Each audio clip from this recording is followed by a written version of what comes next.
Selamat datang di channel Dokil Dongeng Anak Kecil, teman-teman kecilku. Hari ini, kakak punya cerita seru dari sebuah tempat yang ajaib, yaitu hutan hijau. Bayangkan deh, hutan yang rimbun, udaranya segar, dan penuh dengan binatang-binatang lucu yang hidup rukun. Nah, di hutan inilah tinggal seekor tupai muda yang sangat lincah. Kita panggil saja dia si cepat karena memang dia adalah makhluk tercepat di seluruh hutan hijau. Si cepat ini bangga sekali dengan kecepatannya. Setiap pagi, bahkan sebelum ayam jantan berkokok, dia sudah beraksi, melompat dari satu pohon ke pohon lain, berlari di atas dahan-dahan tinggi, dan berputar di udara seolah-olah dia punya sayap ajaib. Dia suka sekali memamerkan kehebatannya. Suatu pagi yang cerah, saat dia sedang berlari kencang, dia melihat sekelompok semut yang sedang bekerja sama mengangkat sehelai daun besar. Dengan sombongnya, si cepat berhenti di depan mereka dan berteriak, "Hahaha, lihat aku, kalian ini lambat sekali. Kalau aku, pekerjaan seperti ini bisa selesai dalam sekejap mata." Semut-semut itu hanya saling memandang dan menggelengkan kepala. Mereka tahu si cepat memang cepat, tapi mereka juga tahu kalau sifatnya sombong sekali. Tidak lama setelah mengejek para semut, si cepat bertemu dengan Pak Kura tua yang bijaksana. Tempurungnya berwarna hijau lumut dan matanya memancarkan kehangatan dan ketenangan. Pak Kura-kura sedang berjalan sangat pelan menuju sungai. Si cepat langsung melompat ke sebuah batu besar, menghadang jalan Pak Kura-kura. "Hei, Pak Kura-kura," sapanya dengan nada mengejek. "Kenapa jalanmu lambat sekali seperti siput? Aku sudah berkeliling hutan hijau ini 3 kali pagi ini, sementara kamu baru berjalan 5 langkah. Pak Kura-kura tersenyum lembut, tidak marah sama sekali. "Kecepatan itu adalah sebuah anugerah anak muda," katanya dengan suara yang tenang. "Tapi, apakah kamu tahu cara menggunakan anugerah itu dengan bijak? Apakah kamu tahu bagaimana cara menghargai langkah lambat orang lain?" Si cepat tertawa terbahak-bahak mendengar itu. Menghargai yang lambat. Untuk apa? Tentu saja yang tercepat adalah yang terbaik.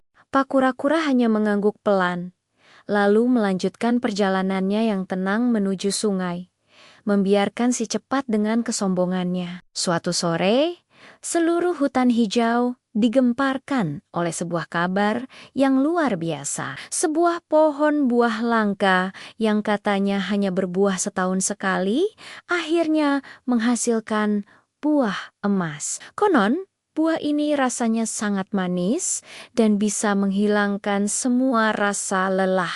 Seluruh hewan ingin mencicipinya, tapi ada satu masalah besar. Pohon itu tumbuh di seberang lembah lumpur raksasa yang sangat lengket dan licin. Tidak ada satupun hewan yang berani melintasinya karena takut terjebak selamanya. Mendengar berita ini, si cepat langsung merasa tertantang. Inilah kesempatannya untuk membuktikan bahwa dialah yang terhebat. "Hah, buah emas! Gampang sekali," serunya di depan hewan-hewan lain. "Aku akan lari secepat kilat, lumpur itu pasti tidak akan sempat menahanku." Dengan penuh percaya diri, si cepat berlari kencang menuju lembah lumpur. Dia mengambil angkang-angkang yang panjang, lalu melompat dengan sekuat tenaga. Was, dia melesat di udara. Memang sangat cepat, tapi sayang, lembah lumpur itu jauh lebih luas dari yang dia bayangkan. Eser kakinya mendarat tepat di tepi lumpur, dan dalam sekejap, kakinya langsung terbenam dalam lumpur yang tebal dan lengket. Si cepat mulai panik. Dia mencoba menarik kakinya, tapi semakin dia berusaha, semakin dalam tubuhnya tenggelam. Kecepatannya yang selalu ia banggakan kini sama sekali tidak berguna. Lumpur yang lengket ini tidak peduli seberapa cepat dia. "Tolong, tolong aku," teriak si cepat dengan suara gemetar. Semua rasa bangganya hilang. digantikan oleh rasa takut yang luar biasa. Mendengar teriakannya, para penghuni hutan lainnya berkumpul di tepi lembah. Mereka merasa kasihan pada si cepat, tapi mereka juga takut untuk mendekat, khawatir akan ikut terjebak. Si cepat, yang biasanya selalu memasang wajah sombong, kini hanya bisa menatap teman-temannya dengan mata yang memelas. Aku tidak bisa lari. Aku tidak bisa melompat.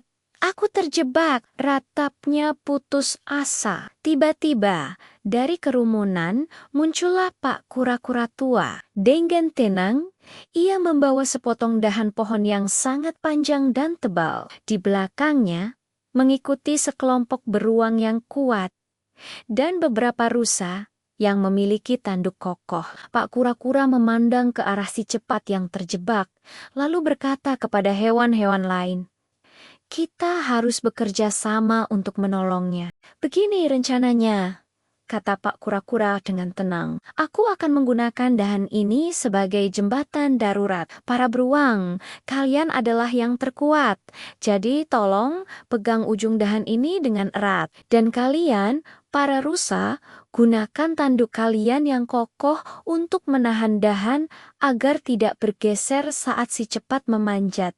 Semua hewan langsung mengerti dan bekerja sesuai arahan Pak Kura-kura. Mereka yang dianggap lambat, mereka yang hanya punya kekuatan, dan mereka yang punya tanduk, semuanya bersatu padu. Dengan hati-hati, Pak Kura-kura mendorong dahan itu hingga ujungnya mencapai tempat si cepat. Tercepat perlahan, dengan sisa-sisa tenaganya, si cepat meraih dahan itu. Dia mulai merangkak keluar dari lumpur yang lengket, dibantu oleh kekuatan para beruang yang menahan dahan dan kestabilan dari tanduk para rusa. Akhirnya, setelah perjuangan yang berat, si cepat berhasil sampai ke daratan dengan selamat. Tubuhnya kotor oleh lumpur dan ia merasa sangat malu. "Terima kasih," bisiknya. Suaranya hampir tidak terdengar.